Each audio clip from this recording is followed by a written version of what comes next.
Ganoon. Bakit ganun, Dok? Bakit kumakapal yung balat kapag may psoriasis? Dahil yung... May inflammation na nangyayari in a way, no?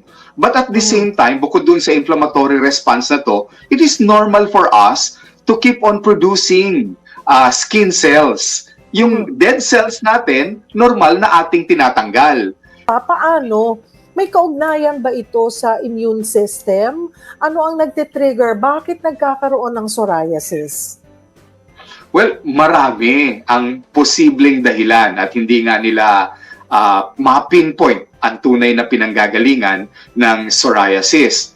Some people will just think na baka mamaya balakubak ito, Miss Cheryl, no? So ipakita natin yung ating next picture na number 3 and number 4.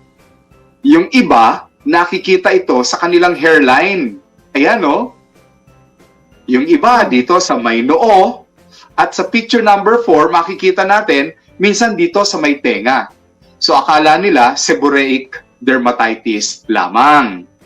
Ayan. So ngayon, some people are thinking na baka mamaya may mga causes nito. Well, sa ngayon, pwedeng ito ay genetic. Baka maaaring isa sa magulang o kapamilya ay may psoriasis at maaaring makita rin ito sa magiging offspring. Pero hindi lang yon. Kasi Miss Cheryl, nakakakita rin sila ng psoriasis in ordinary people na suddenly lumabas na lamang ito.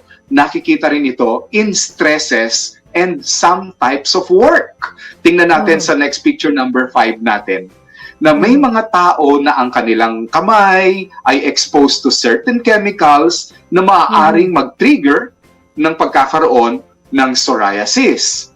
And there are some people who frequently use a part of their body. Lagi silang nakaluhod, ang siko nila ay laging nakatukod. Sa picture number 6, makikita rin natin yon na pwede rin tumubo ito sa kanilang tuhod, sa kanilang siko, and other parts of their body.